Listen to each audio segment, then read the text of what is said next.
Good morning, guys. Good morning. It's time to learn about the children of Israel. You hear me? The Hebrew children. The children of Israel. The children of Israel. Let's learn about our Jewish ancestor. Let's learn about it, Lord. Guys, I had looked up some information for you guys about when the year starts over in the Jewish nation. Their year starts in September. Like ours started in January, their year starts in September. It don't start like ours start. And where we stopped off was in Exodus 15, and we're on Exodus 16. Now, Exodus 15 is where they were thirsty, and God led them to a tree or a plant where they could get the water from, right? So in 16, it says the hunger of Israel. And they took their journey from Elam, and all the congregation of the children of Israel came unto the wilderness of Sin, which is between Elam and Sinai, on the 15th day of the second month, after their departing out of the land of Egypt. And the whole congregation of the children of Israel murmured against Moses and Aaron in the wilderness. And the children of Israel said unto them, Would to go to God, we had died by the hand of the Lord in the land of Egypt, when we sat by the flesh pot, and when we did eat bread to the full, for ye have brought us forth into this wilderness to kill this whole assembly with hunger. First they wanted water, now they have no food. And then said the Lord unto Moses, Behold, I will rain bread from heaven for you, and the people shall go out and gather a certain rate every day, that I may prove them whether they will walk in my law or not. So, and this is 16 and 5 of Exodus. And it shall come to pass that on the 6th day they shall prepare that which they bring in, and it shall be twice as much as they gather daily. That's at the end of the week.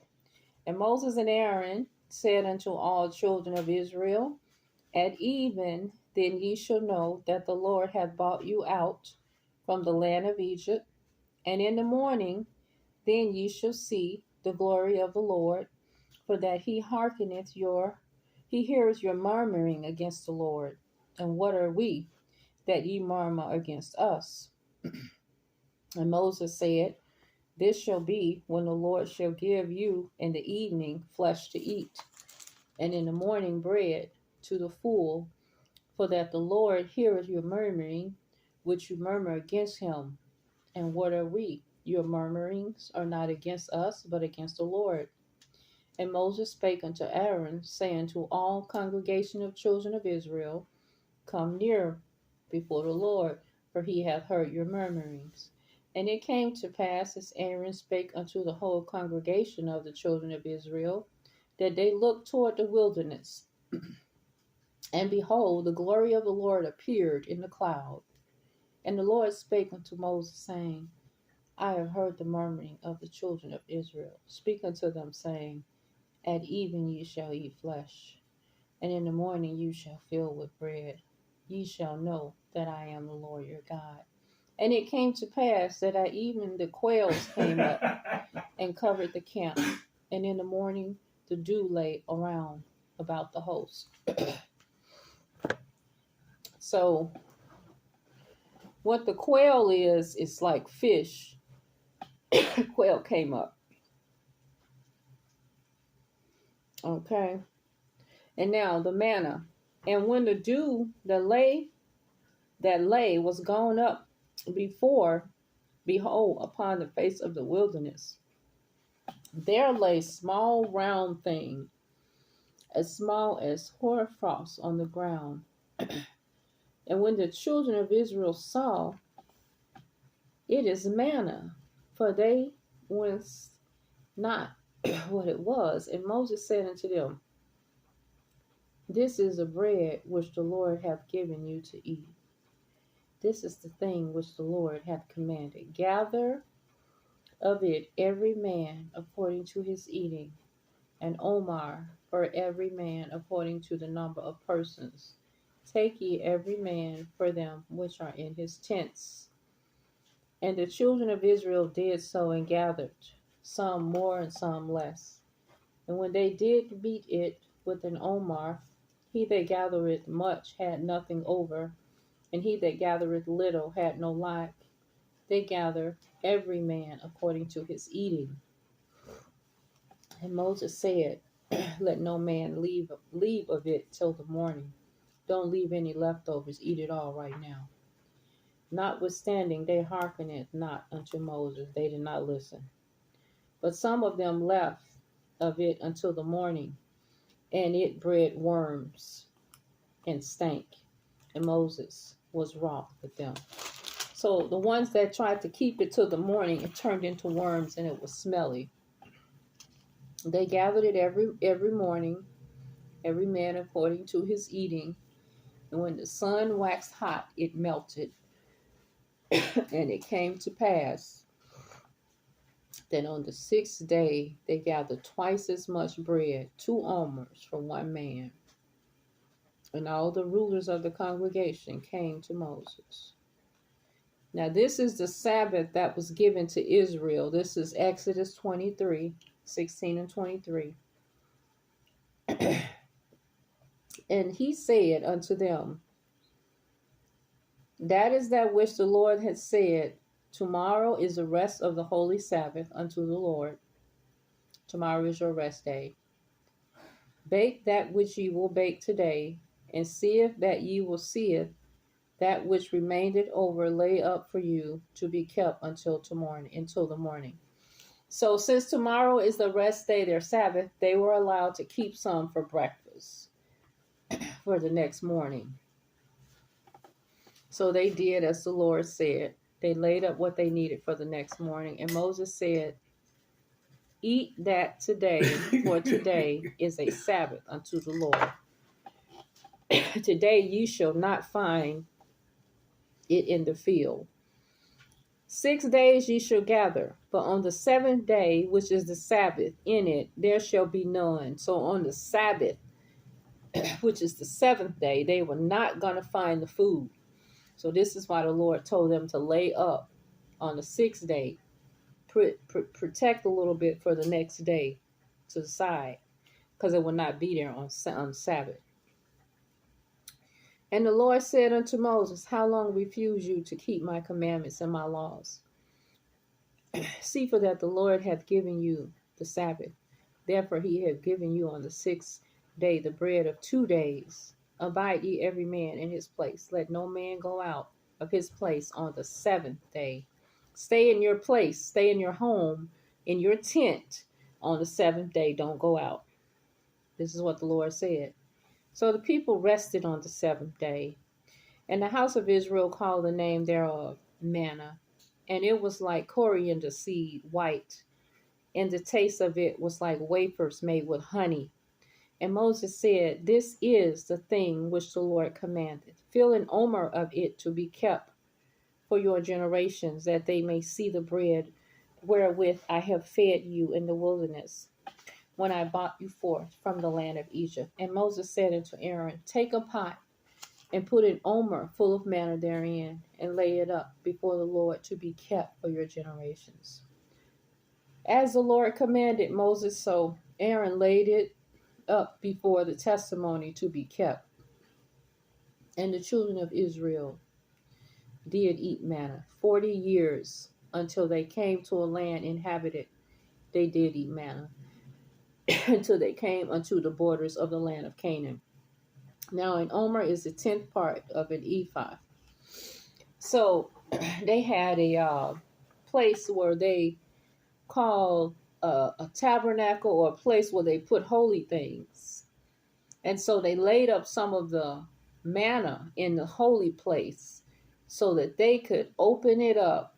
I don't know if it would be dried or how it would end up, and show it to the next generation that we had this bread when we were 40 years in the wilderness. So 40 years they were there, and the Lord fed them this manna, and he took care of them. He made sure they survived. So he pulled them out from Pharaoh with a strong hand, and he took care of them. Now 17 is water from the rock. In 17, the people were thirsty, and Moses cried unto the Lord, saying, What shall I do unto this people? They be almost ready to stone me. And the Lord said unto Moses, Go on before the people, and take thee with thee the elders of Israel, and thy rod, wherewith thou smote the river. Take in thy hand, and go. Behold, I will stand before thee there upon the rock in Horeb, and they shall smite the rock, and there shall come water out of it, that the people may drink. And Moses did so in the sight of the elders. And he called the name of the place Massa and Meribah, because of the chiding of the children of Israel, and because they tempted the Lord, saying, Is the Lord among us or not? Okay. Now, the conflict of Amalek. Then came Amalek and fought with Israel in Rephidim. And Moses said unto Joshua, Hold on, let me see. I'm trying to make me some coffee water. 1 second, guys. Just give me a minute here.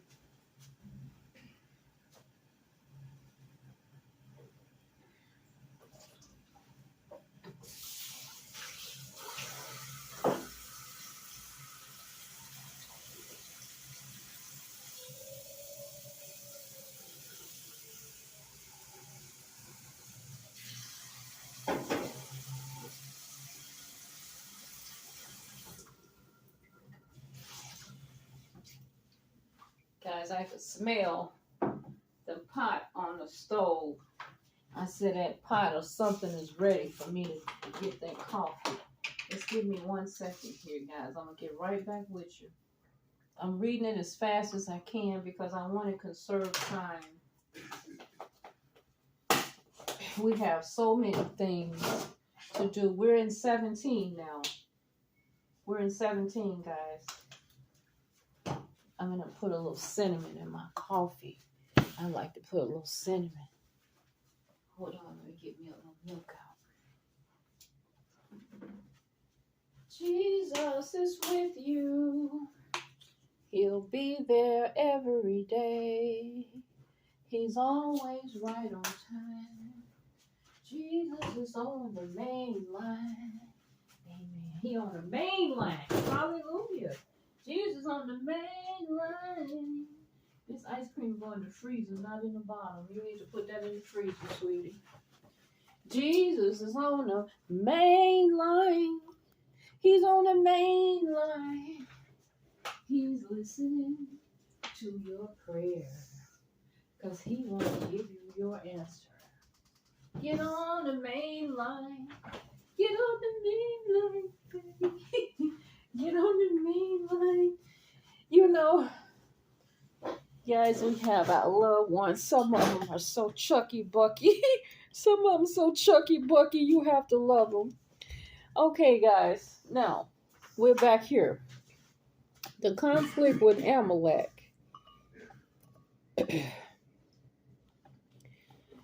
Okay, let's take a peek down here. Scripture often reveals one dramatic event immediately after another. The attack of the Amalekites right after the Israelites' testing of God is an opportunity for them to demonstrate their confidence in God's desire for their good.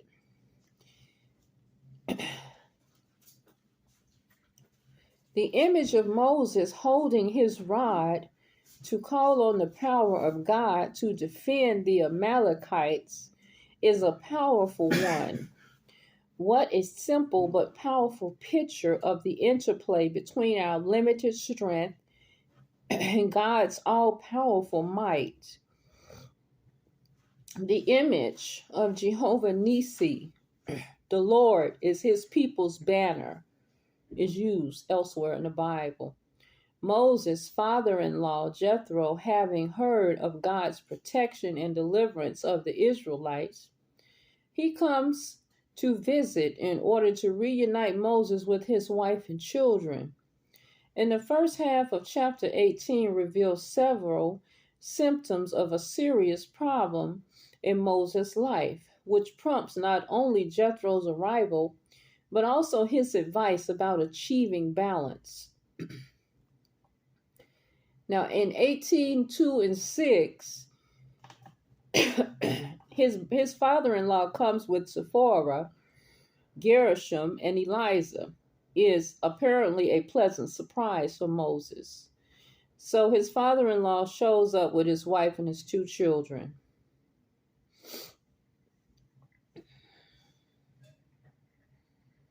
I believe they saying here that Moses perhaps sent his wife back and his children to his father, to her home, because he sensed that there would be danger. But anyway, he shows up with his daughter and the kids here in the wilderness. And let's see here. And Moses took his father-in-law. This is in 18:8. All that the Lord had done. He told him all the Lord had done. Have no cigarette. I don't have any more. Have no cigarette. Okay, guys, let's take a break.